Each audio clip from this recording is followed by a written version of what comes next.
Welcome to the show. I am so happy to have my my old friend, Big Country, Roy Nelson. Where are you? Look at that guy. You don't age. You look the same. I'm old. Especially when I spar. Then when I hear people complain how old they are, I'm like, you're not old. They're like, I'm 33. Yeah, so like, shit, yeah, I hear that shit. 33. How? Not to bring up age, right? I'll start off. I'm 50, which sounds fucking horrendous. Roy, there's nothing nice when they say 50. They say 40's the new 30. You don't hear shit about 50. You say 50, your classmates are dropping. It's not good. I'm healthy for 50, but I'm saying anyway. Roy, how old are you now? I this year I'll be 49. Oh fuck, man, we could have went to high school together, me and you. Exactly. That's it. Shit. And wait, did you hang them up? Or are you still doing stuff? No, I'm still kicking and rolling. If the right offer comes along, like because I still do it for the, how it is when you're just having fun. Yeah, but Roy, you got this style where I don't remember you. I mean, listen, we all had rough fights, but you don't have too many TKOs, do you? You get stomped a lot, knocked out? No. A lot? No, a lot of people say I have a good chin, but I'm like, I just don't get hit that hard. Like it just, do you even have a chin under that thing? Yeah, Roy. I remember, listen, let's start with our origin story. That's how I always like to start. Do you remember the first time we spoke? I do. I like that. You like that, don't you? You into the superhero shit at all? Do you like any of that stuff? Did you watch it with your kid? I know we're grown-ups. I know we're just talking about being 50. But like the Marvel movies, do you like any of that stuff? Yeah, no. You're not going to offend me. Our age, they couldn't really do CGI or anything like that. It was all like it was like Superman, and then it was Superman and Batman. That was it. Mm-hmm. And then all the Marvel stuff came way later. Because they couldn't, everything looked all fake.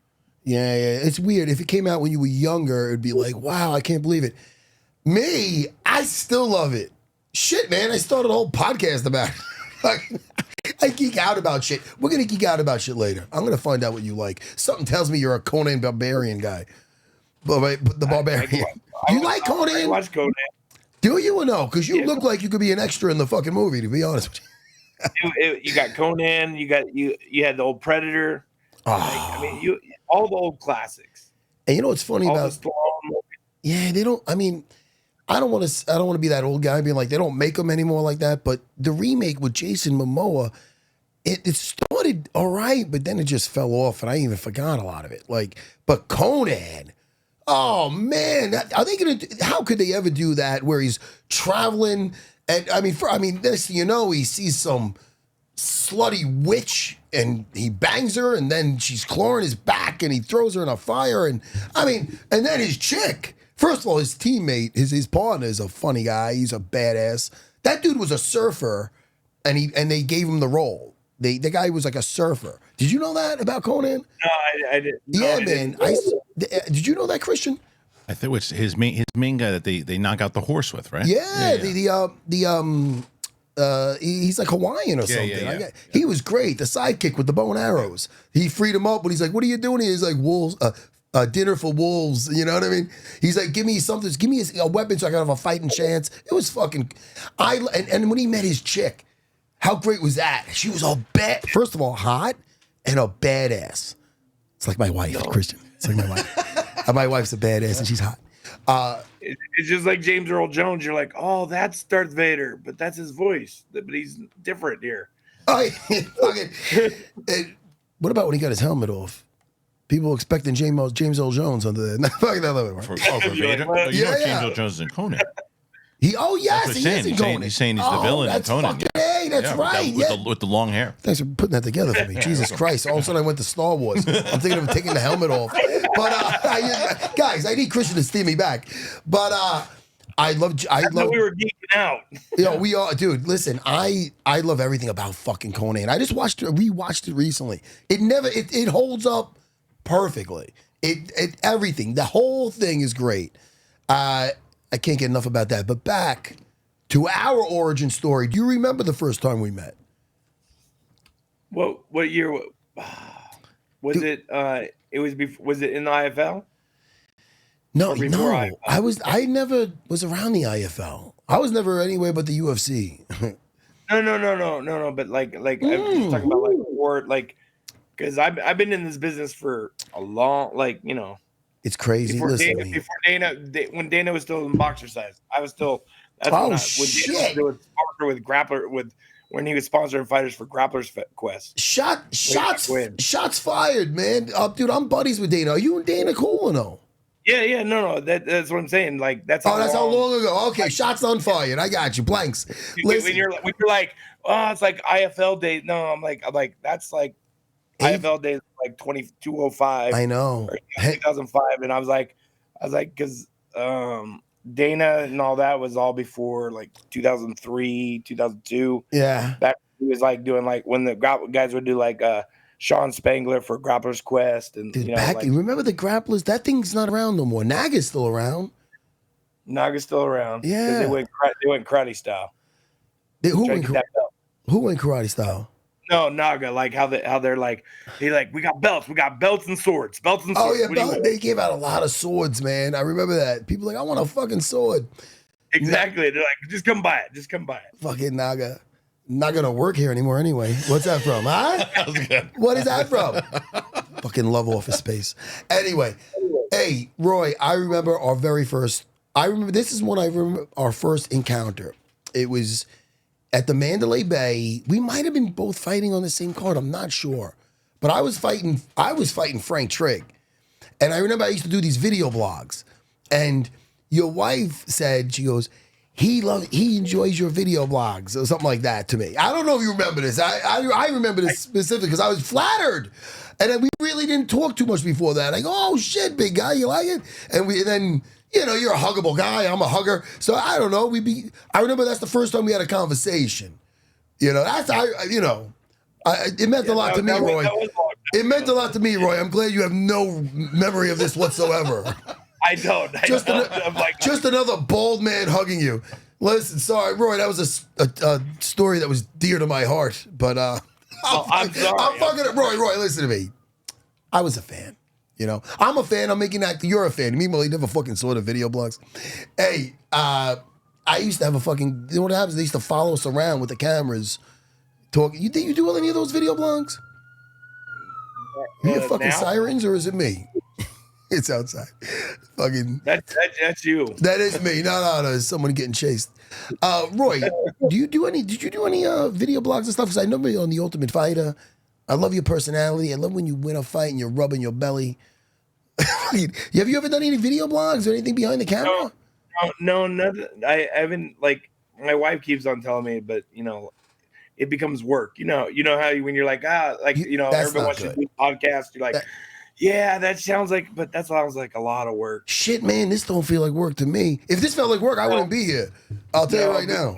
No, I know, but like the what do you call it? It's like the when you're like, okay, what do we have to do? And you're like, okay, if they're doing the other end of like editing and doing all that, and you're like, okay, I got a team.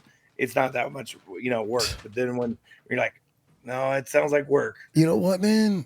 I wish I could put the camera on my fucking team right here. I got one team. It's called Christian Harloff. That's what I got. I got like one guy. Dude, listen, you know what I need with this shit? A guy to handle all this shit, which is this guy, And we got to find the other guy that can handle all this. Yeah, we got to get someone else too. But no, he's phenomenal. You know what I like to do, dude? Just like at my school, I like to just show up and have a fucking good time, man. I teach my jiu-jitsu. I put on some fucking ASAP Ferg, Plain Jane. Ride with the mob, alhamdulillah. You gotta listen to me. It's fucking keeps you young. I don't feel like I'm 50. They not like us. I blast the rap music. I don't have the traditional jiu-jitsu school. We're very respectful. I don't let guys walk in there with you walking out with their shirts off and stuff. Respectful. But I like to have a good time, man. You know what we did for the last fucking 20 plus years? It's ridiculous. No, We fought fight in a cage. There's definitely the this different on how schools are now and then schools back then. Oh, You know, shit, so man. it's good. How did you get started in the arts? What's the first discipline you, and where did you grow up and what did you get started in? Born and raised in Las Vegas. Shit, So, yeah. so you're like, where'd the big country come from? But for me, it was started in like, you know, your regular rec center karate, you know, the Really? Okinawa. Yeah, it started in karate. How I old think were you? I want to say 6, right in there, 6, 7. And then moved into kung fu, and then I did kung fu, and then I found jiu-jitsu after high school, because then I'm like, oh, it's like wrestling, but I could choke people. And you did wrestling through high school and through middle school? Yeah, I didn't even know what wrestling was until my junior year or sophomore year in high school. I found it in PE, and then I did like a takedown tournament, and I took everybody down, and then they're like, oh, you're a natural. I'm like, okay. And then after that, We got something in common, me and you. We're both Master Renzo Gracie black belts. Isn't that right, Roy? that is correct. Oh my God. Now, if there's anybody to be a black belt under, aren't we blessed, Roy? We are. Tell me about your relationship with Renzo. Yeah, no, like, because you know the MMA or jiu-jitsu world with all politics and Yes. you know with whatnot, like, because I started with John Lewis with Jay Sect, I with remember Andre that. Banderas. Yeah. I remember like just trying to get belted was a pain in the ass. Yeah. It's because I remember when I was gonna get when they were gonna give me my black belt, they didn't want to give it to me first because or give it to me because I would have beat BJ by like I think 3 months or 2 months. Oh, so there's some politics They're involved. like, he's the phenom. I'm like, okay, well then I'm fine with that. And then I did the Pan Ams, won the brown belt division, and then you're like, okay, am I gonna get my black belt? Yeah. Nope. Okay, then I'm like, okay, I'm out. Yeah, what do you really gotta do at that point? You know what I mean? It feels like it's more politics. Yeah, no, then it was all politics because you know East Coast,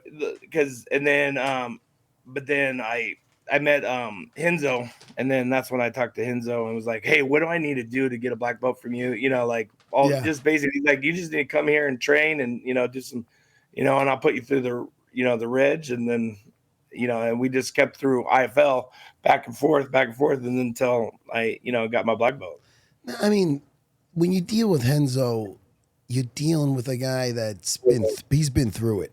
By him watching you fight, I know already the answer was he's going to give you that belt. He just didn't want to put it through the mail. He wants to make sure he sees you and he knows you're legit, but he probably wants to see your character also.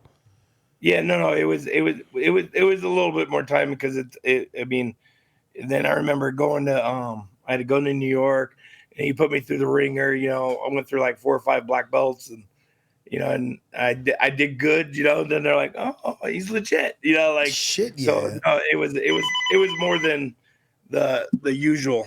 You know, there was nothing in the mail or anything like that. Shit, no. You know, and that was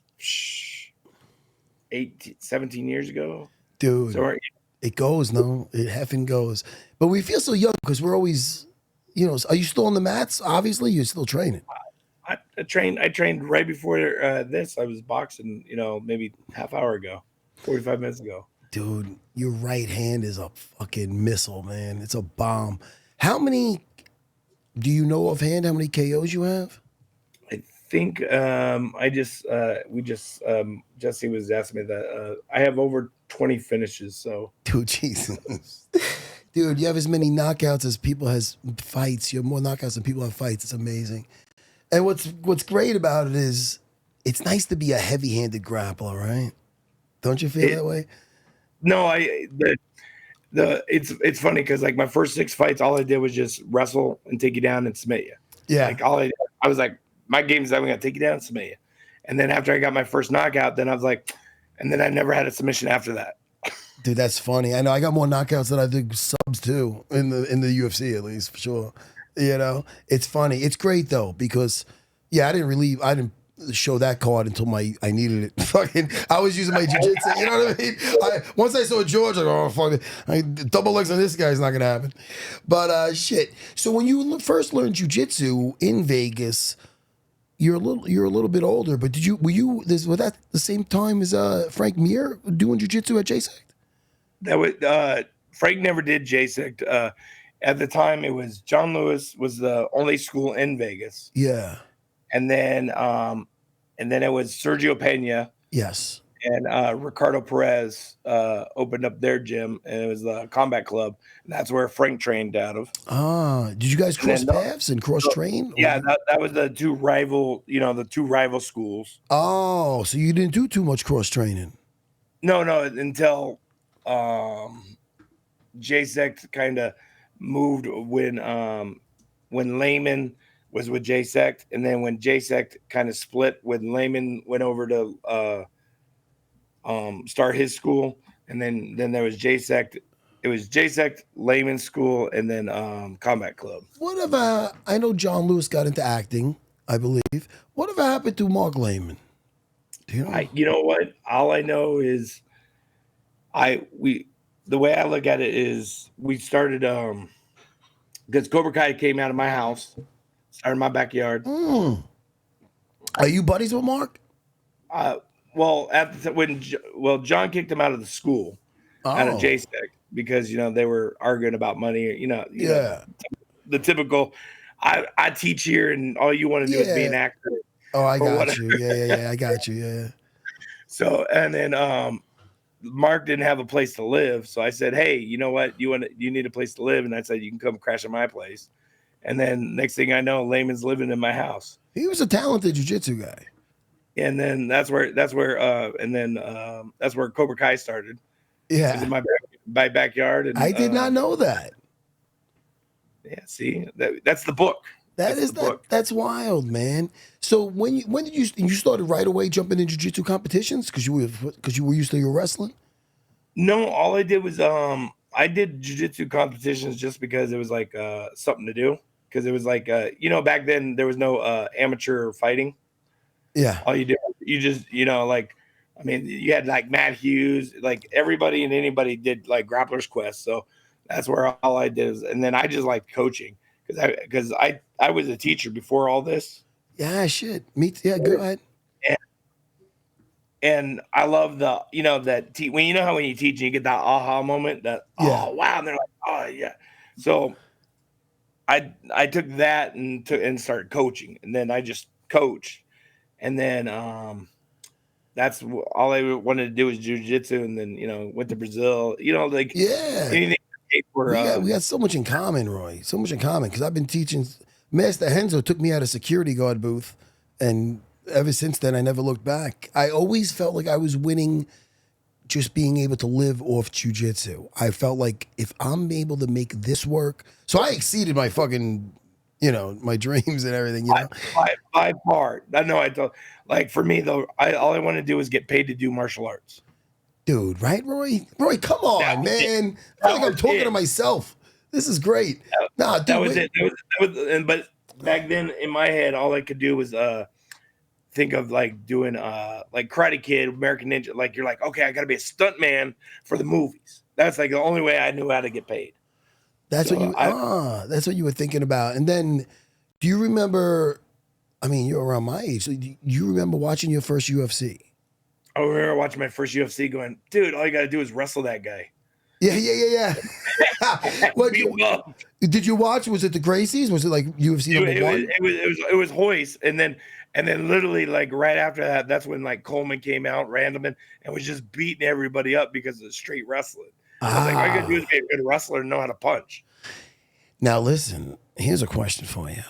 Because when I see Ben Askren fighting Damian Maia, I'm saying, all right, this is about as old school as it gets, where you're either team jiu-jitsu or you're team wrestling. Were you conflicted in that kind of fight, Roy? I'm putting you on the spot underneath the hot lights. No, you're a black belt in jiu-jitsu and the Master Henzo, you've been wearing a singlet since middle school. Which side do you go on? Jiu-jitsu, of course. Oh, look at this, Roy. Hit the applause button for Roy. It's going to be an edit. Listen to me, Roy. Come on, man. I mean, I don't listen. I can't like you more now. That's a good answer. Shit. So you started your amateur fights, and then next thing you know, you're in the big league. You're in the UFC, because I know you fought in different leagues, but let's talk about the UFC for now. Because shit, man, to get on, you were on the Ultimate Fighter to get in the show. Yeah, well, the reason why I did the Ultimate Fighter as a pure publicity stunt, you know, like that, like, because back then, if you won the Ultimate Fighter, they didn't cut you. Yeah, like like some of the bullshit, you know. Yeah. So up until I got into the UFC, they didn't cut any Ultimate Fighter. No Ultimate Fighter ever got cut if you won it. There you go. So I was doing it for my job security, going, dude, I'm gonna get paid. I like, you know, like the whole 9 yards. So then as soon as I won it, what's his face? Matchmaker? No, I'm trying to think of his name. He got cut. He won the Ultimate Fighter. It was like Ultimate Fighter, whatever. And I was like, oh, this is stupid. I should just went straight in. This is retarded. No, but it's so great that people got to know your personality on that thing. You know what I mean? And let's face it, man, you're not your cookie cutter looking fighter. It looks like, because you train hard, right? I know you do. But you know, you got, you know, people saying you should be in a different weight class. You lean into it. Like me and my height. Like Tyrion Lannister. You gotta own that shit. You rub your belly. You're not like trying to suck in your, you know, you use it to your, dude, I mean, if it works, why not? Shit. Like, why, you know, did you ever think about dropping down a weight class or anything, or no? I know people ask you that all your career, but I never see it. Fucking, hey, dude, you're not gonna hear it from me. Well, here's the thing is, like, the last time I saw under 200 pounds was in high school. Yeah. And that was my junior year. Oh, there so you go. It's not, you know, so, and then all of a sudden when you put on man muscle, there's a difference between man muscle and your little kid muscle. True. Then it starts, you know, changing the game. Like, I mean, when I was like my top at, like, we'll say when I was going around the country doing jiu-jitsu, I was 230, 240. Yeah, I got you. You know what I mean? Like, and then you were looking pretty lean back then. Yeah, and it wasn't like you know, and then all I did was put on more muscle, and then just kept the, you know, that powerlifting look. You know, I'm looking at some of these, you know, Adonises that you're knocking out. I mean, these guys that look like they're chiseled out of stone from, I mean, look, Kongo to Kimbo Slice, Mirko Kurokop. These guys are straight up Bond villains. I mean, you go in there, it looks like, you know, oh, this guy just was at the truck stop. He's, you know, he parked his fucking truck. He just put down his beer, and he's knocking these guys out. It just looks cool, Roy, is what I'm saying. It's not in the... No, I totally get you. You know, that was back in the day when, you know, when drugs were cool. You know, little PRT. Right? Me and you both fought pre-USADA, and I think we're the only, was some of the few that could confidently say, put me under a lie detector. You know, we always did the right thing. I know. Or they'd go, oh, you know what? I'm sorry. I popped. It's from the cow. It's the cow in Mexico. Yeah. I was taking this supplement, this weird creatine. I'll tell you right now, I'm not passing you USADA now, Roy. I'll show you my abs when I'm sitting down now. I'm pissing a flamethrower. No, I'm fucking around. I'm on TRT now, but it's all legal. It's all natural. And I'm not competing no more. My days competing are over. Oh, then that means you're good for any type of jiu-jitsu, you know, tournaments now. No, I'm not doing that. No, I'm just saying. Yeah, I know, but I wouldn't even. How about this? You know, somebody asked me if I would do that. I'm like, I'm on TRT now. I wouldn't even. First of all, I would never be what I was back in Abu Dhabi. That's one. And two, I definitely feel I can still compete with that, but I wouldn't. I'm on TRT, so I would feel guilty alone with that. You know what I mean? If another old man isn't, you know, I don't know. I mean, me and you're old school though. People now don't give a fuck about anything. I don't know. They really don't. They really never. I mean, everybody, you know, bitches and cries, but nobody really cares. Now, the only people that care is the athlete. Where it's like, the only reason why I never did it was just so that I know that I whooped your ass because it's me. Yeah, dude, your skill set, the work you put in, makes you feel even better when they're on the sauce. You know, Exactly. I wouldn't even, I couldn't imagine how many people. I know BJ Penn was clean. You know, I'm gonna say Dean Thomas too, even though he was hanging out with the American Top Team a lot. I'm fucking around, or am I? Nah, listen, I don't judge anybody. I just handle what's on my watch. You know, but listen, when I look at your fights and I think about your Kimbo fight, your Kimbo Slice fight. What'd you think about that? Kimbo, listen, nice Kimbo, it's funny with Kimbo, because you were in the house with him. He's a nice guy, isn't he? Isn't he a nice guy? Yeah, He was a nice guy. Rest in peace. no, the one thing about Kimbo is that Sorry, did I just fuck up his they- name? Okay. I wish they would like, because I think we had great TV because of the dynamic. Because Kimbo was actually my roommate in the house. Yeah. They didn't show. Oh.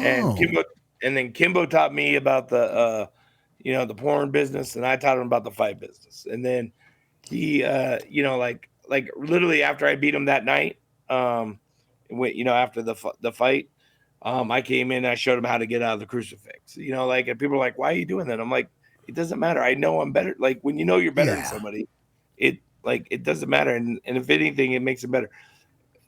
For me, a lot of people were like, "Oh, I want to fight Kimbo first." And I'm like, "Dude, that's the most retarded thing, because you're fighting for free. So why would you want to fight the biggest main attraction for money for no money?" And I'm like, "Dude, you guys are a bunch of stupid kids." Yeah, your time. Yeah, you were more mature in there with those guys. But your time in the house.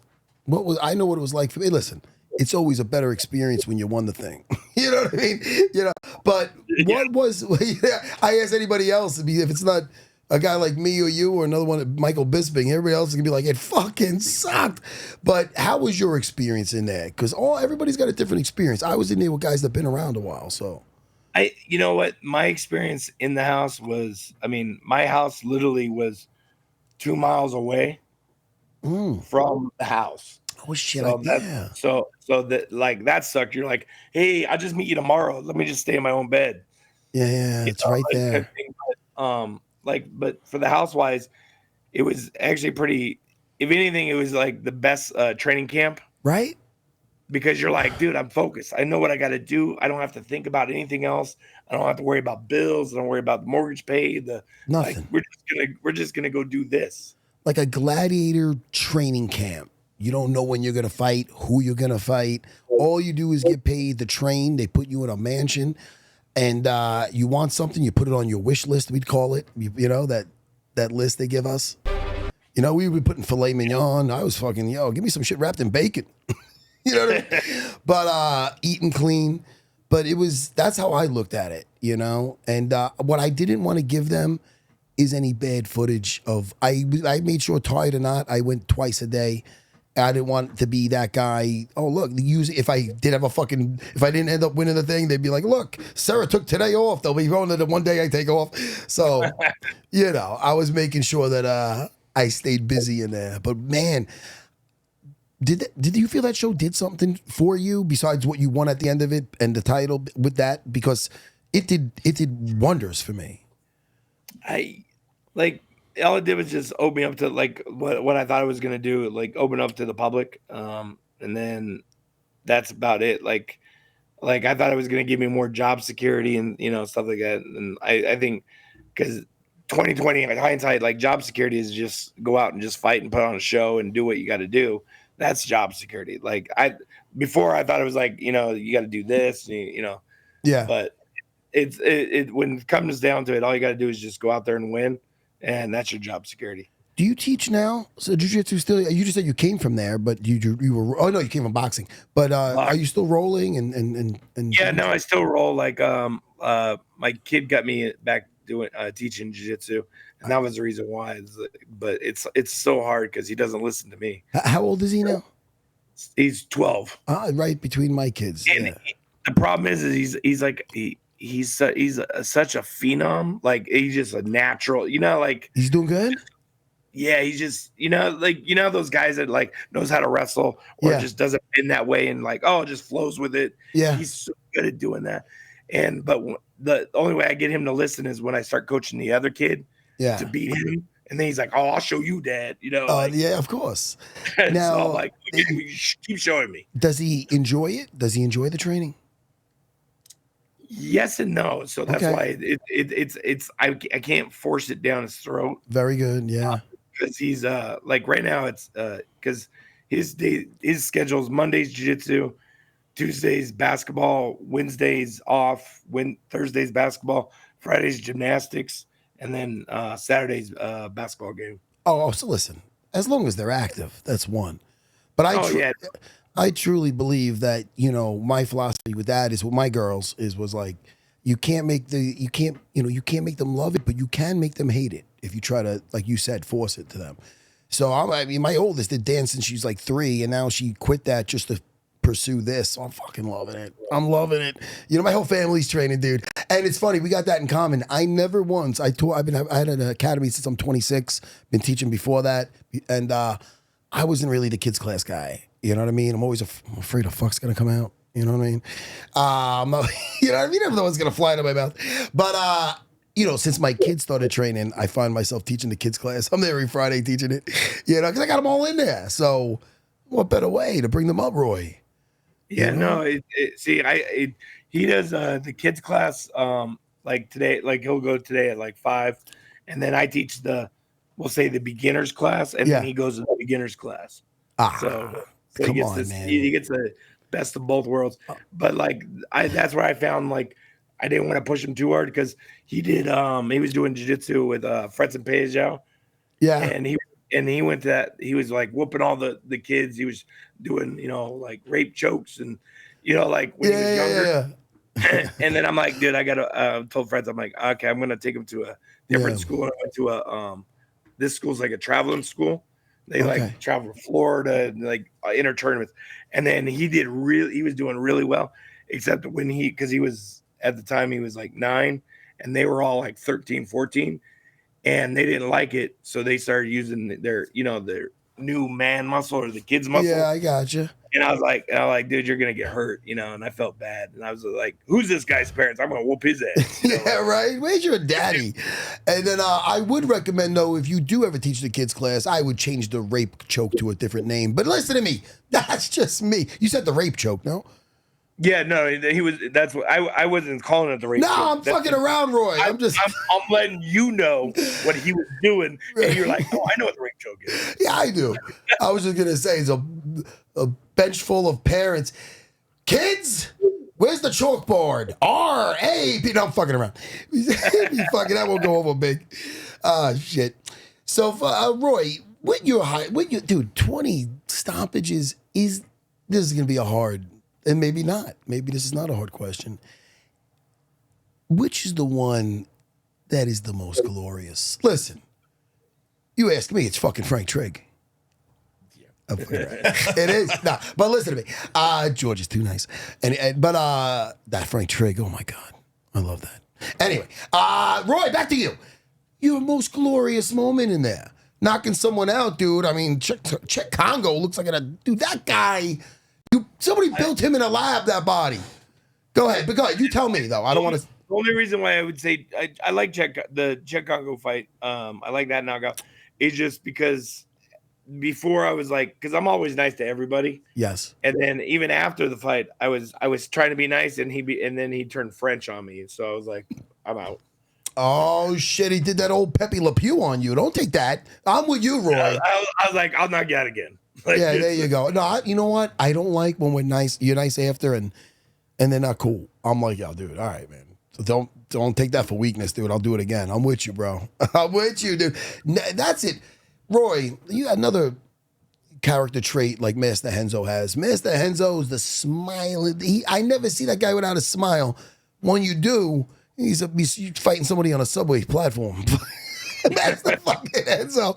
It's fucking chasing down muggers, videoing it. Anyway, he's like the Brazilian Batman.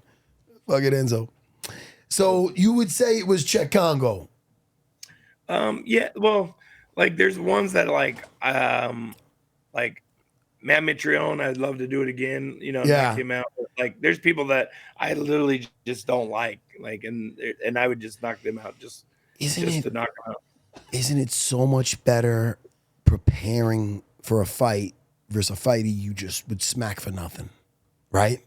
Yes, no, and that's the thing is when you're trying to walk that fine line, going, I would fight him for free, but I can't fight him for free because then you take advantage of me. Like, is there a way that we can do this so that I can fight that guy and beat Yeah.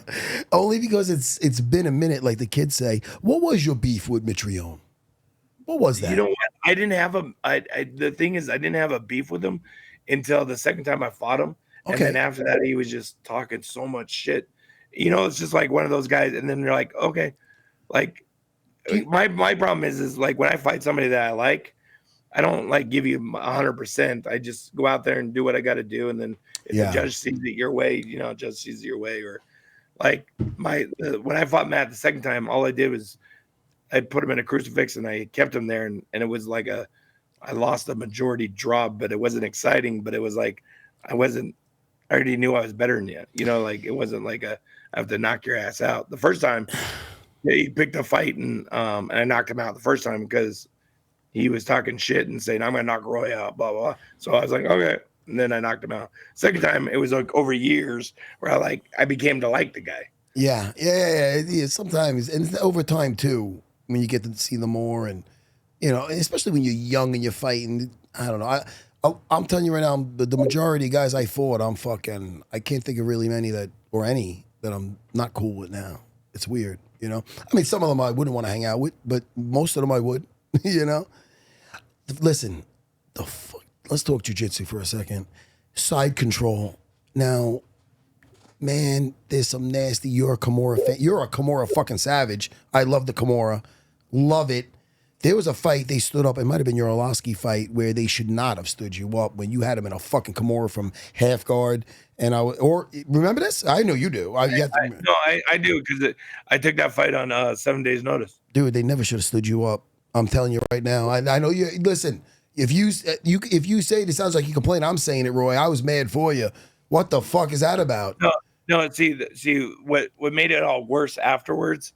Besides feeling robbed and getting all fighting the ref and you're like they're cheating me in your head, and then afterwards you see Arlovsky afterwards and blah blah blah and when he's being nice to you and then you're like good fight blah blah blah.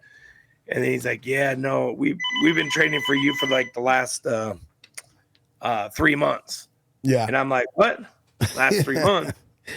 I've been told about this 7 days ago. Oh, shit, man. One of those. So then I'm like, that's what I'm like, oh, dude, there's the setup. Like, you didn't think it would be in the setup in MMA, but that was during with affliction. And like, I remember signing a contract literally probably, I want to say maybe 20 minutes before my Orlovsky fight, because whoever fought that was going to fight Fedor next. And I'm like, I'm not going to sign a contract. And they're like, well, we're not going to let you fight. And I'm like, okay. So there was a lot of, like I said, there's a lot of that comes out in the book later. Oh, shit, yeah. And you're all coming out with a book. You said that more than once. Are you writing a book? You should. No, I definitely write a book, but you just can't let it all out now. You can't let it all out now. I just try to get everything I'm too young now. Yeah, this is a good preview for your book, though. You're going to come back on when you write that fucking thing. I'll tell you right now. That thing will be flying off shelves. Now, back to side control. Because, dude, now, as a black belt in jiu-jitsu, Kimuras, which you're a fan of, Americanas, arm locks, fucking neck cranks. The Crucifix! Dude! Oh, DC defended his belt. How many times with that thing? It's a beautiful thing. Your Crucifix is money. BJ Penn could put his feet behind his head. Matt Hughes had him in that Crucifix. It's done. It's a rough fucking night in the office. Underutilized. I mean, I shouldn't say that. People, the elite use it. I got my young fighters. This kid, Tommy DeGennaro, he won over the weekend. Dude, just killing that near side frame. Everybody's always thinking that far side hook. That near side frame when you get this thing out.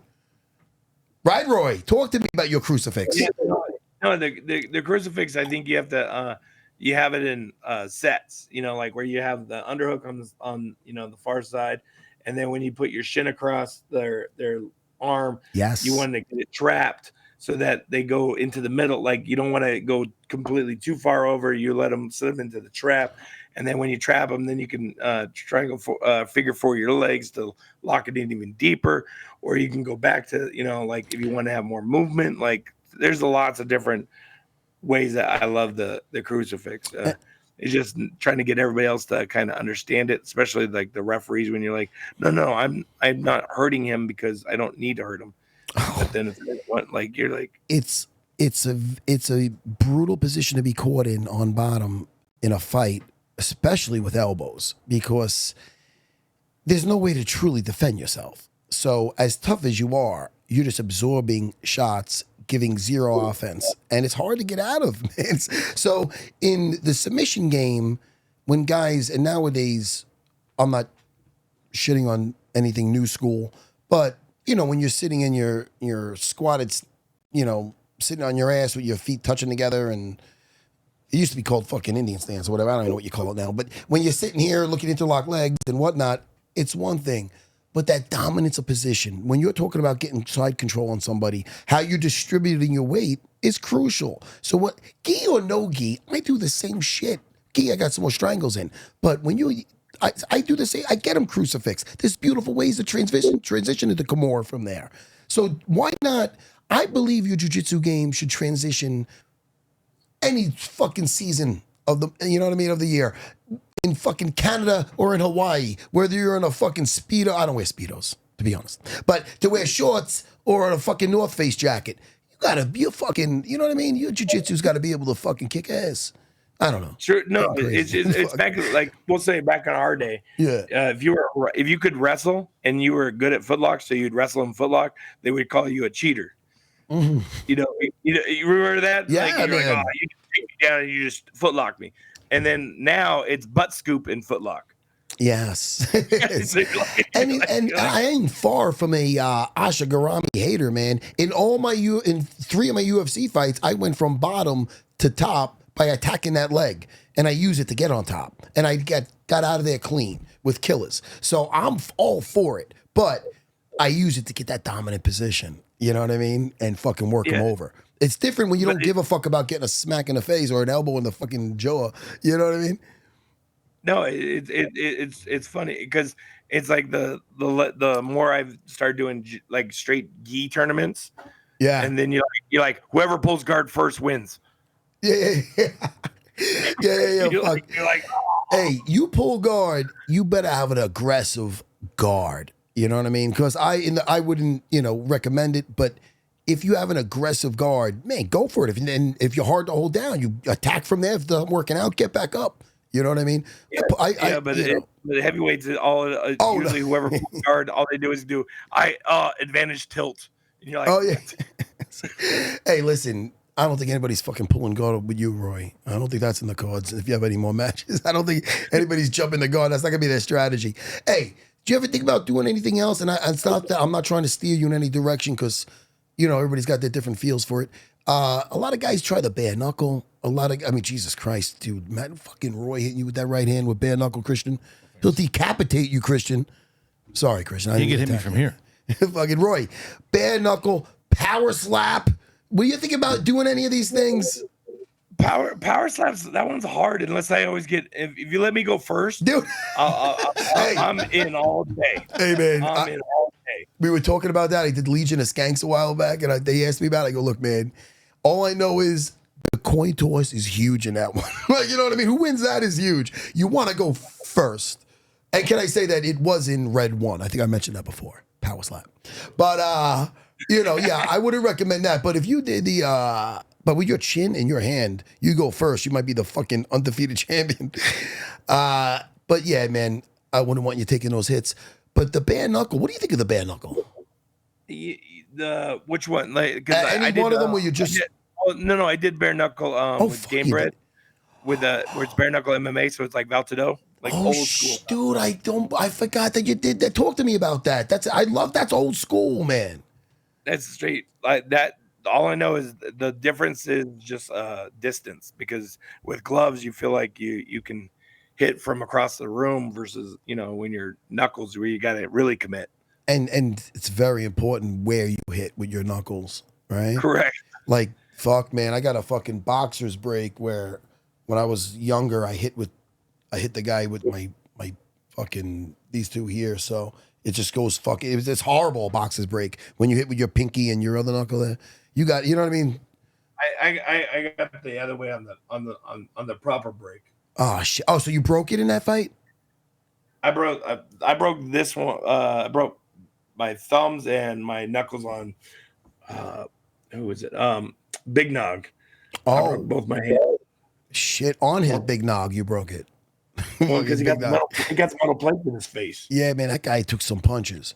Roy, doesn't it feel good that I'm not saying you left the game because you're saying you still got that itch, but when you do, you're leaving with your chin. That's one thing I'm very proud of, that I left the sport with my chin. Because you know that if you get too many concussions, your body will start protecting yourself, and then a strong wind will take you out. I didn't want to leave the game. Of course, I got some arthritis and a new knee, but I don't want to leave the game less dangerous. Like, I still want to be dangerous no matter what age I am. No, that's true. That's one thing I know I'm definitely blessed, because there's guys that, like, I'm like, oh man, like it'd be back in the day when it used to be what, like, because we're old, but remember Phil Baroni? Oh yeah, I remember Phil Baroni very well. But Phil was like all here, and then later throughout the life, you're like, oh, something's not. When he would start slurring his speech, and you just like, yeah, Bill, and then he, now he's in a Mexican prison. So, exactly. So yeah, like, he's another Long Island guy. I know him very well, but a lot of poor choices. You know what I mean? To say the least, to say the fucking least. So yeah, so I like to see guys like yourself. You get through the other side, and I'm not you coming towards the end. And look at you, man. You're doing well. Don't you feel good that you made it through? You brought up Phil Baroni. I mean, that's an extreme case, but there's other guys that have to just go back to the grind. The way I look at it now is, when you first started fighting, you were like, oh, God, like, I'm going to buy a car. Like, there's a lot of people like, I'm going to buy a car, or I'm going to buy this house, or what. Like, you already spent the money before you even made it. Yeah. Dude, 100%, man. But see, now I look at it when I go, oh, I need to get paid because I need a new piece of land, or I need and that's not a bad thing to be thinking, man. I mean, that's not a bad place to be. But that's the difference is I don't have to fight. Like, that's the beauty when you got to go, man, rent's due next week. Dude. And that's where these guys go, I'll take that fight, or what. Like, when you're like, I'm good. Yeah. Like, that's what makes it 10 times better. It's like, and I've always, never lived outside my means. Yeah, but you seem like a simple guy. I always set myself up. Yeah, man. What do you like what do you like to do in your pastime, man? Like in your free time? What do you like? What's some of your hobbies besides just the martial arts? Martial arts, movies, duh. Talk to me, man. Talk to me. We brought up a couple of things. We brought up Conan. How'd you like the difference? How'd you like the sequel? I should say the Destroyer. I couldn't get into it. It's just not. It was. What I mean? Go ahead. Not as good. It's just when it doesn't have like if you either gonna do a remake it either to a better storyline, or you're thinking of the Jason Momoa one? Yeah. No, that one I'm with you. I didn't dig it. It started off pretty strong, and then I didn't like it. It was a letdown. But there was a second one, Conan, and then Conan the Destroyer, that came out with Grace Jones. There was some good stuff in it. Do you remember that one with Conan with Arnold? Yeah. No, it's like when you get into it, and then when they kind of like take you to left field, you're like, I'm good. It's like for the one good remake is Dune. Dune was a good remake. Did you watch both of those? Dune Part 1 and Part 2? But even compared to the very first one. Oh my God. No. You'd be like, oh, I don't even know how you sat through that first one. And what's funny? I actually watched the first one totally through it. I watched the whole thing through after I watched this new Dune, just to see some comparisons and just see what this other guy did with it. Where's Paul Atreides? He's over my shoulder. Do you see him? There he is. Dude, two of my favorite movies. If I got a top 10 of movies, they're up there. I love those movies. I've seen them in the theater more than once. I still watch, not only do I watch the battle scenes, I watch more than I watch that. I watched some of the speeches. I watched when he goes down south like a boss, Roy Nelson. Like a boss. The way he, dude, that's, I don't know. Fucking, what's his name again? Timothy Chalamet? Timothy fucking Chalamet? Forget Will Wonka. Forget Willy Wonka, he was all right, but he's a good actor. I like him. Timothy, good job. I fucking love Paul. I love them as Paul Atreides. Talk to me about those movies. But that would be like one of those like good remakes. You're like, oh, this was a good one, you know? And then, but lately, just like some of the remakes when they're coming back, it's like I was watching the your last one with Rampage. Yes, when he was talking about like, the A-Team, and it's like that was a letdown. I enjoyed the A-Team. No, it was good, but it was like a letdown because you're like, because you're like, it needs to have enough part to, you know. Yeah. I'm sorry. Yeah, I got misread. Yeah. No. It was so. I thought it was done well. I liked the chemistry. I loved Quentin in it. I thought he was great. I liked his chemistry. But it's when they set it up and then they like drop the ball. It's like, they don't like the A-Team. You can't drop that on. You're like, I see that every Tuesday. That was every Tuesday. Yeah. Thing. So you can't. You either do it like a Netflix where it's a series like an 8. That's interesting. You know why? Because you know what I mean? Yeah, because there's so many storylines. It's the Mercs for hire. It's fucking great. Yeah, if you can find them. It's not your standard, 40 hour and a half show that they try to cram like identities in and stuff like that. Dude, that would be a great take on it, man, if they did it that way. You mentioned Predator earlier. What do you remember first seeing that? Because I'll tell you right now, I was in 8th grade. You were probably in 7th. That's the time to fucking see it when we're 14, 13. That's when I seen it. The first one, Predator. Yeah, yes, first one. No, wait. No. Do you remember seeing it in the jungle? Arnold, everything. Yeah, Arnold. Yes, we're talking about the right one. Yeah. I mean, Terminator jumped into my mind. But when you first seen it, do you remember seeing it in the theater? Did you see it in the theater? You know what? I don't think I saw it in the theater. I think first time was watching like on VHS. Really? Okay. And you liked it? I liked it. It's like the first time you ever see Terminator, the very first one. You know what I mean? Like, it's funny. See, now I like the Terminator, and these are both of them now. Predator, and I feel Predator 2 was a worthy sequel. People always say, well, they shit on sequels because they're like, well, some of them could be garbage, but they say, it's not compared to the first one. No, I get it. But does something resonate with that one and the first one? Do you get that feel? Is the lore still there? Are the characters strong? This is what I look at. And when I look at Terminator, I feel Terminator 2 was even better. Terminator 2 is one of the best sequels ever. When I look at Predator, I feel it was a worthy sequel. Better than the first, no, but definitely worthy. Danny Glover wasn't too old for that shit. Yeah, no. I think the reason why with Predator was because it was in the city, so it was urban. Where you're like, no, it's supposed to be that jungle field, like like he gets the hunt. Where if you're in the city, it's easy to go hunting. Yeah. You're like, I just shoot that guy, shoot that guy.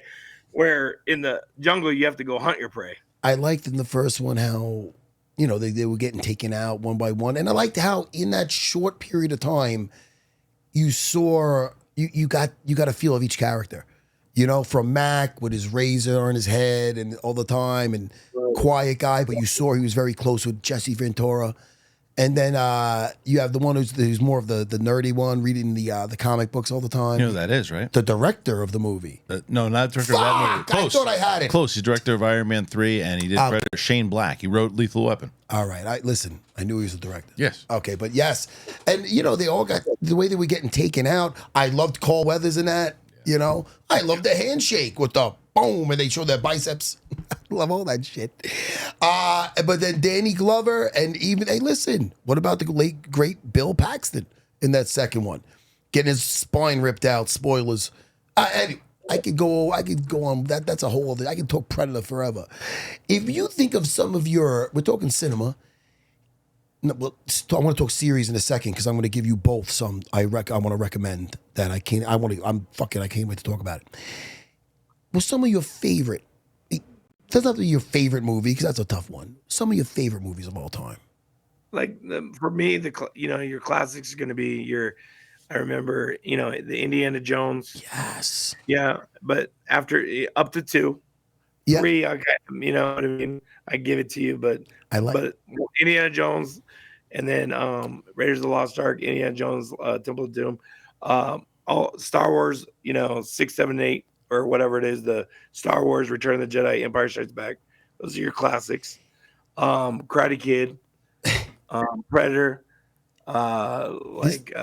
Commando. You know what's so interesting about every Commando's right behind me. What's interesting about every single one that you said, because we're literally around the same age, it all came out when you between 13 and 15. Isn't that wild? I'm going to say every one of those movies you mentioned. I mean, besides Star Wars, of course. But I grew up on that also. We all did. So isn't that wild, man? There's something maybe about our imaginations at that age when we're kids and we're watching this shit that almost helps form us.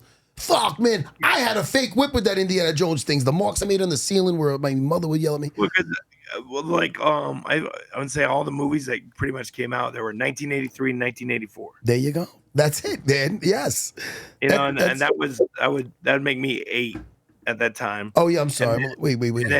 And then the what you're talking about would be like watching like Bloodsport. Yes. Well, I was like 14 when Predator came out. That was 80. I think that was 80, Yeah. 88, 89. Oh, Predator was the first one was 87. Okay. Well, what did I say? 88? You sit around the 12, 13, Yeah. Yeah. There's something. And even like Indiana Jones, I remember I was a year older than you. My father took me to the theater to see that. Cover your eyes, I don't know, it was fucking great. But it was like nowadays that would be like a PG-13 probably, So when you're a little kid, it's like, wow, this is rough. He's killing people. He's badass. Indy was Indiana Jones, the first 2. That's why people go right to 3. 3 was fun, but I remember the first 2. I'm the same way. People shit on Temple of Doom. How dare they? I know. Dr. Jones, doll. What's that? Sorry. The heart, like where he's like, yeah, dude, I like that guy ripping the hearts out. Them eating the bugs and everything else. Hey, any series that you watch? Do you and your wife watch any series? What's the new one? The Night Agent. We've been watching that one. That one just came out. Well, now, what is that about? It's on Netflix. It's a CIA guy it's like you have to watch the first one. It's a cross between like the CIA, FBI organization where he just sits by a phone. He's a night agent. He just waits for the phone.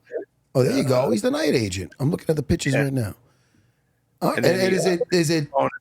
And then he's like, saves the president type thing. One of those. It's intriguing. It's like a Jack Ryan type thing. It's kind of like a designated survivor type thing, but a CIA version. Okay. All right. Interesting. Now that's what you're watching right now. Any other series do you have any only other ones would be, your 90 Day Fiance, Yeah. Did you ever yeah, dude, listen to me. That's when I put the fucking VR on. That's when I go into the metaverse. You play any video games or no? I know you're a grown man. No. Stay away from them. They're like crack. Yeah, don't go near those. You're not gonna fight anymore. You just stay in the metaverse.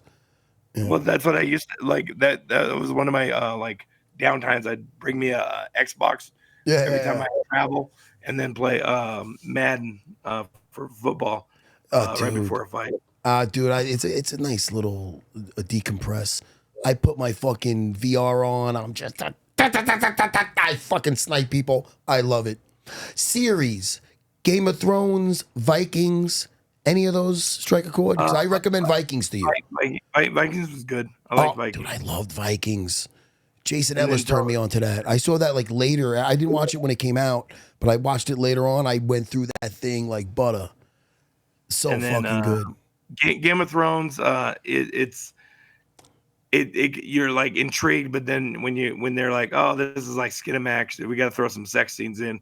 Yeah. You're like, I want to see some fighting. That's what I'm watching. I want to see some dragons. Yeah, me too. Fighting. The occasional boobie. I'm fucking around. Yeah. husband and a father. But you're like, I don't need two guys, or like, yeah, whatever. no, I'm with you. Yeah, sometimes it's like for no reason. It's like, all right, I get it, they're having fun, but let's go. Let's see the Hound. I want to see Roy Nelson versus the Hound. Listen, I gotta turn you on to something, and this goes for you too. Really quick, I'm giving you 2 series to watch. I'll say the first one, and I'm gonna say the second one, which I'm fucking Silo. Oh, everybody loves fucking Silo. Yeah. Did you ever watch that? Roxy keeps telling me to watch it. Says it's amazing. Well, listen, and Roxy's right. Silo. Where did this thing come from? Oh yeah. I like when I find a series late because I get to go through 2 seasons of it. I went through that, and listen, it's like Fallout, end of the world type stuff. They're in a silo, which is an underground bunker. What's going on outside? Is it safe outside? Is it not? That's the small version of it. Who's going out there? Who gets? If you say you want to go out, that's it. They put you out. Yeah. That's all I'm gonna say. And Lead from Dune. She's in Dune. she is phenomenal. What's her name again? Rebecca Ferguson. Rebecca Ferguson, the mother from Dune, the mother in Dune, who's badass in Dune. Yeah.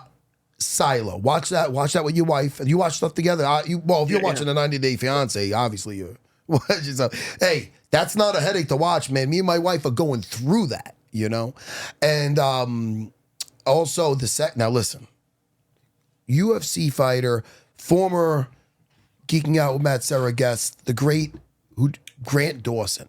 You ever hear Grant Dawson? He's a UFC fighter now. He's phenomenal. He's doing great. Guy's got he's doing phenomenal in it. He's on fire.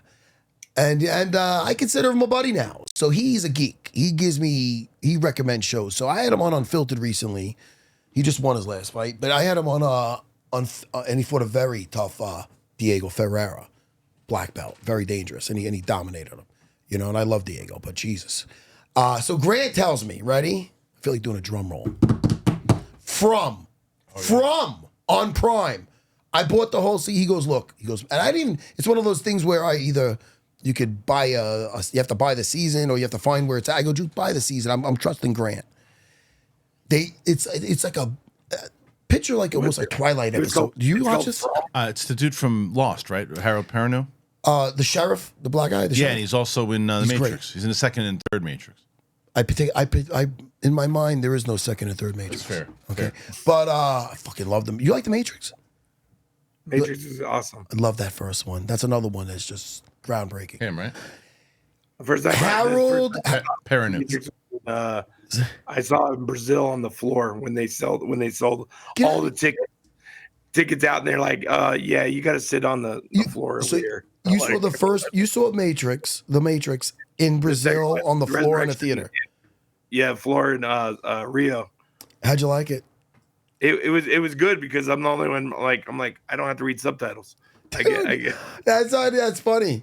I watched that in Manhattan after training with a bunch of guys from the academy, Rodrigo Gracie and the boys, and it was one of those movie experiences that stuck with me.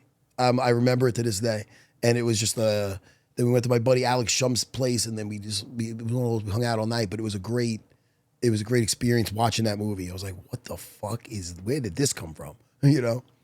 But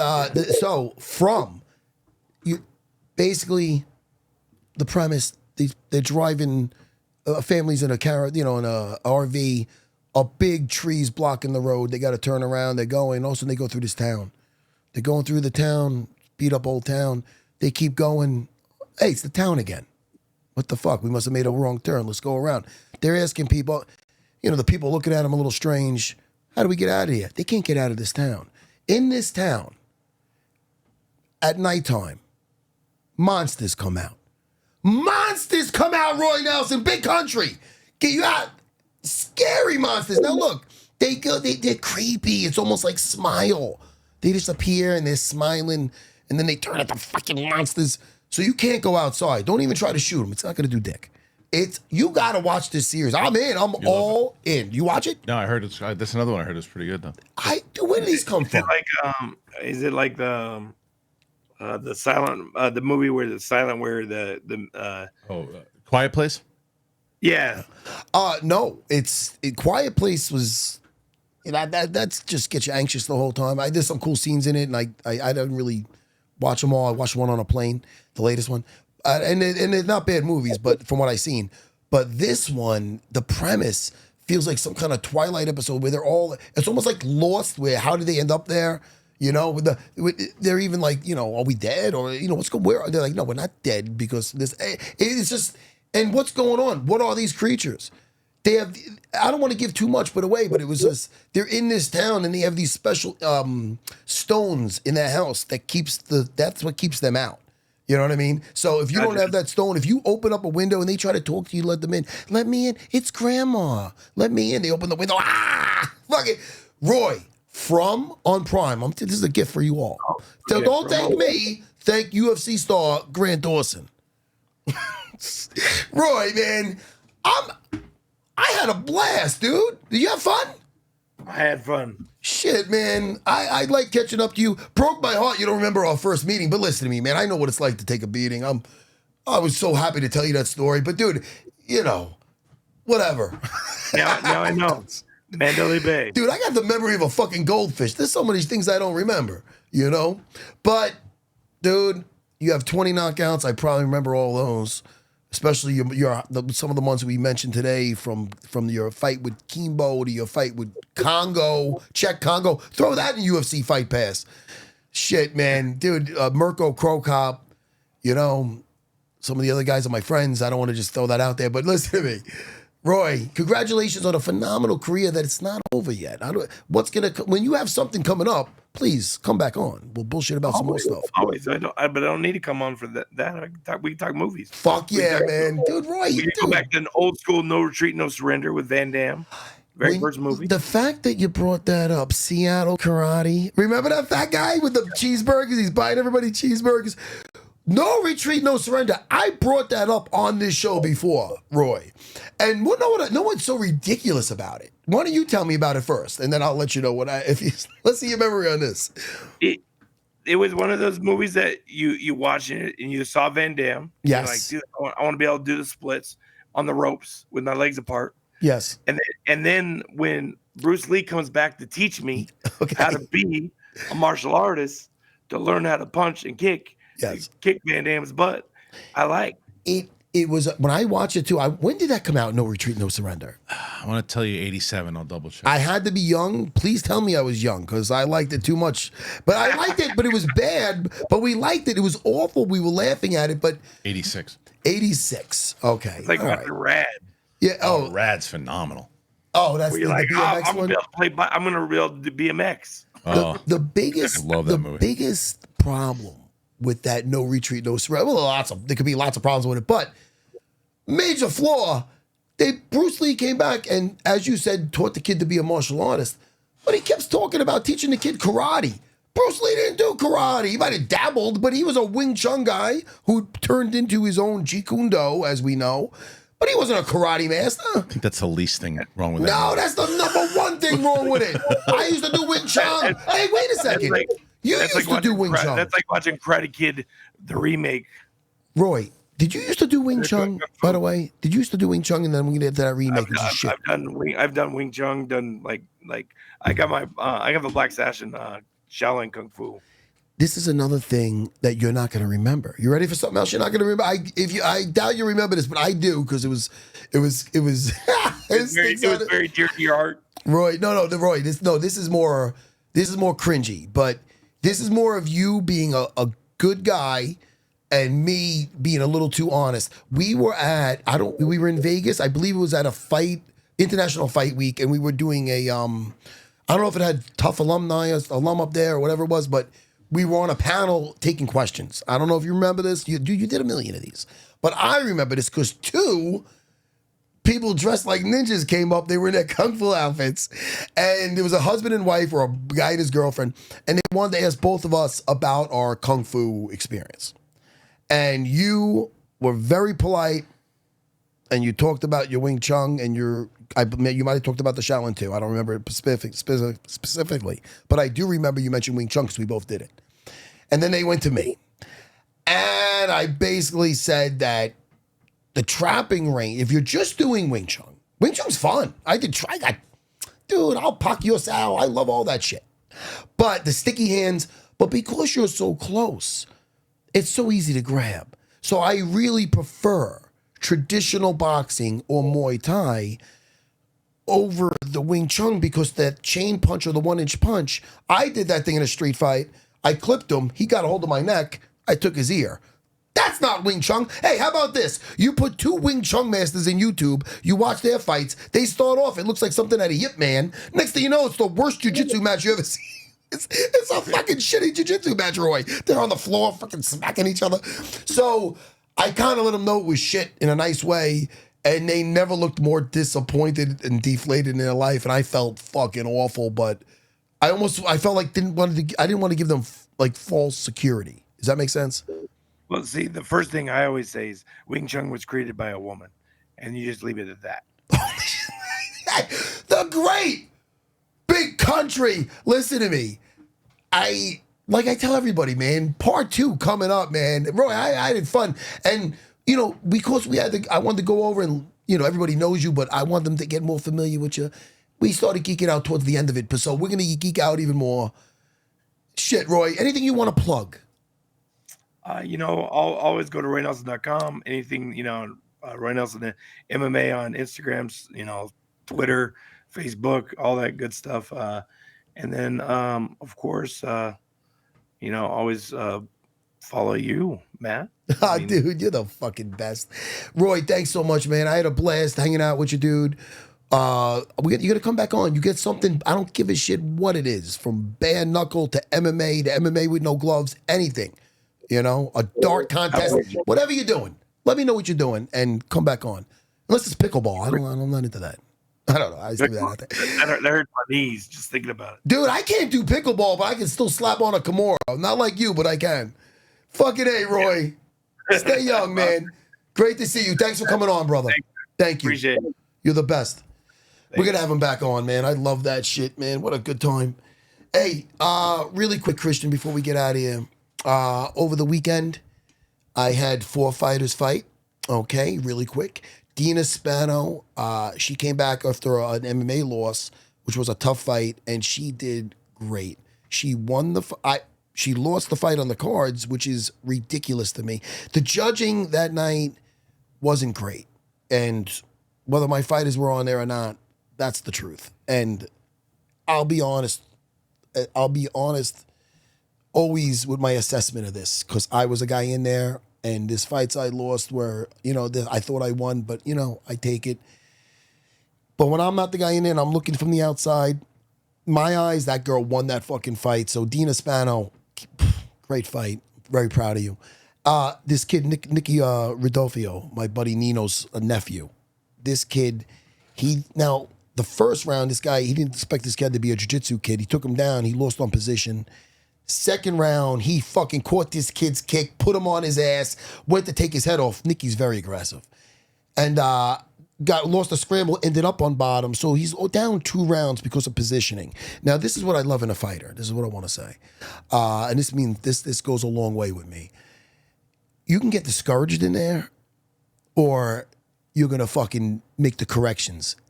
That's not so easy to do when you're down 2 rounds, your family's there, you know this is not going the way you want it to go. That 3rd round, I told Nicky, you're sprawling and brawling. You're not, this guy just wants to grapple you. Because Nicky's got power. He does not want to feel your power. You're sprawling and brawling and you're taking this guy out. That, if you're going to lose on the cards, Nicky actually, one judge, that 3rd round, he came out like fire. He took away all the takedowns. He was hurting this kid. This kid was flopping to his butt. He was chasing him from across the cage. If you're going to, and it barely got out of the 3rd round, so if you're going to drop a decision, that's the way you go out. Fucking going after this guy. That guy was lucky to get out of the 3rd. One judge gave it. It was a split decision. He lost on the cards. Like I said, honest assessment in the cage. He asked me, did I win? I go, you probably lost the first 2 for positioning, but if you're going to lose, that's the way you fucking go out. But let's hear what they say.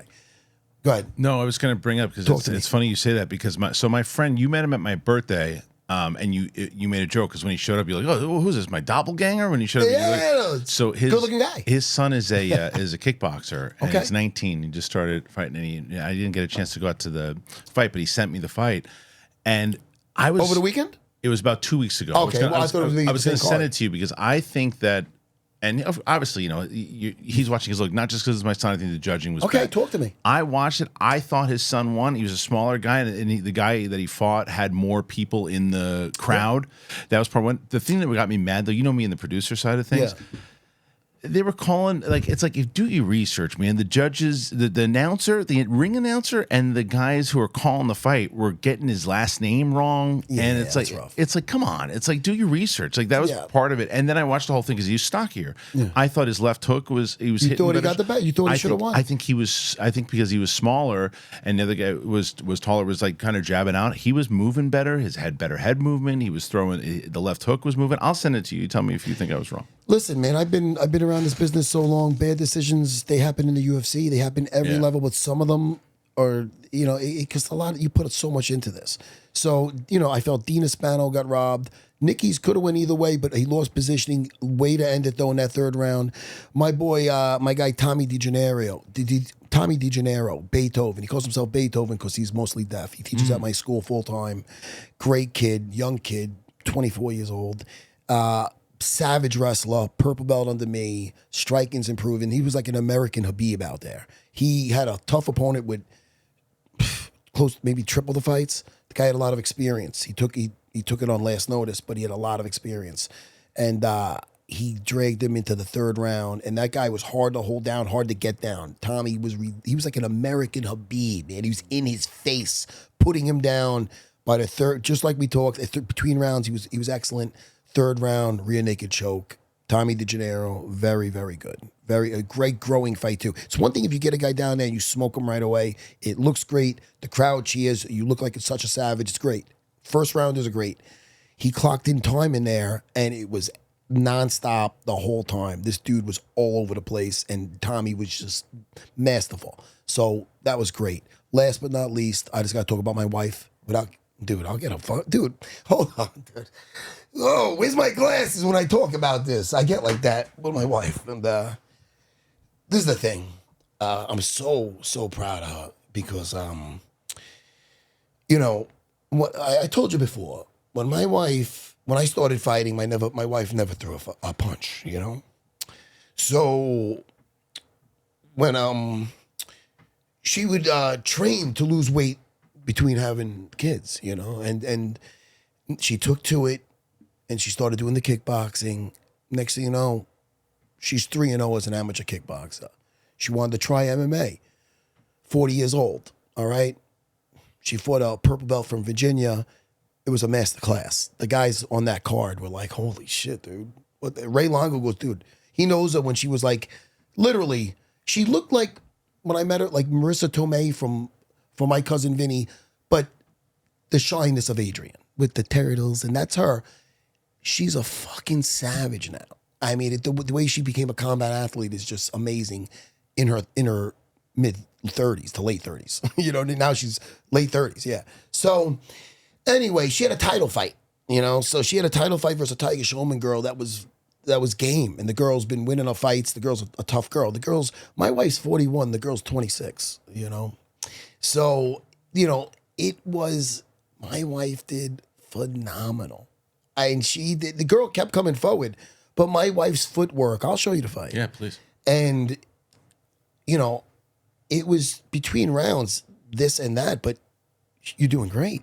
And I'm going to give an honest assessment. If my wife's losing a round, I'm going to tell her, keep doing the same fucking thing. Yeah. You're out striking this girl. But the girl was a lot shorter and and it's hard she kept going forward. So you got one girl pressing. My wife backed her up too at times, but my wife, the footwork, the combinations. I'll show you some stuff after this. Beautiful. I thought the majority of people, we all thought she won, So she lost a split decision. One judge gave her all 3 rounds, and then the other 2 did it 29-28. So it's like, whoa, what the fuck were they watching? So it's but listen, the other girl was a tough girl. I don't want to be that guy. She kept coming forward. Tough girl. But I clearly thought my wife won. Right. So, but it's one of it's just my honest assessment with it. I told Nicky in the cage I felt that he was going to not get the decision. One judge gave him the decision. I'm overly honest. Sure. The only other time, it's almost bad luck at this point because 2 times that night, Dina for sure, my wife for sure felt they won those fights, and they didn't. So it's like, they say, and this is what I try to prepare my wife for, because she was very upset because she put a lot into it. And she felt she won, and I felt she won out of the cage. Ray Longo met her at the cage. He goes, I don't know what they were watching. You did fucking phenomenal. So it's one of those things. But she has to be prepared for everybody. This is the first time she ever lost on a major thing, where Jiu-Jitsu tournaments, she got caught in an arm lock once. Yeah. Besides that, she's won everything. So this is what you got to get prepared for. Everybody that, even if they love you, they don't know what to say. And sometimes you'll see somebody and you'll be surprised at them saying something totally, the R word. It's totally just ludicrous, just stupid, insensitive. Don't let it go to the judges. All right, yeah, well, that's what happens when you let it go to the judges. Something as simple as that, you can say, really, with your pot belly, or really, who the fuck, did you ever take a punch? So it's rough. That part of it's rough to deal with as a fighter. So I'm letting her know, like, look, you're going to she's teaching tonight. She teaches the kids class tonight with the Muay Thai. I go, just listen, you're going to get a lot of love. Because, dude, the fight was great. Yeah. So she's going to get a lot of love. Be prepared just for people just to say stupid shit. And they're trying to say the right thing. Even if they're trying to say the right thing. Right. So it's one of those things. It's part of it's, hey. I remember you saying that when I think it was when you the vitamin shop. Yeah. Yeah. The kid behind the vitamin shop, Yeah. And with the BJ Penn fight. The story's true and it never changes. And the guy was I thought he was nice. And then after the fight, he goes, you just didn't want it enough in that third round, I felt. I'm like, hey, dude. That was a different one. It was your friend. You're a fucking cashier. Yeah. Oh, I know. You're a cashier. I was thinking about your friend in the locker for GSP too. Oh, I know what you're thinking of. Yeah. Don't worry. You'll get the eye of the tiger back. Yes, I never forget it. It's in my brain. Right. And that guy's the sweetest fucking guy. Yeah. The second I go, Mullis, he goes, I'm sorry. He's fucking great. He knew. Shit, man. All right, listen. Later this week, we got Killer Karrion Kross in here. That's so cool. The fact that, isn't that great? The way that all came about, and I guess we talk about it on the air, we won't give it away now, but the way that whole thing came about was great. Very organic, and I spoke to him on the phone a little bit, and I almost had to stop him. I'm like, dude, we're having too much of a good time. Yeah. And I'm like, let's get you on here. And he's in studio. And he goes, hey, dude, he was like, listen, I got family there. I'm going to come out. I go, hey, dude, I'd love it. It's great. And then I'm going to take him over to... You know the pizza place? My place. Yeah. What's it? The Taglia's? See how you say Taglia's? Yeah. You say the G. Yeah. My wife doesn't. She says it Italian. And every time I try to say, I say Taglia's. She goes, it's not that. And she says it different. Taglia's? Yeah, she says Taglia's, I think. But she says it. I believe but she puts on, her dad's off the boat. She has that accent. So she knows. Yeah. Yeah. But congrats to her and everybody that fought underneath me. The great big country. What a good time. What a fun episode. It was good. All right. Stay humble yet dangerous. Till next time, people. And I didn't cry. I almost did. But this close, you motherfucker, you wanted me to. Yeah, I did. What are you, the new Barbara Walters? Yeah, cut this shit. Dude, when I started, you know what's worse? When you start to get emotional, when you feel someone almost like, oh, this is going to be a good moment. I know you. You producing motherfucker. Could you next time just bring me somewhere else? But I got through it. Nothing came. I got through it. And, I love my family. Hey, take care, everybody. We're out.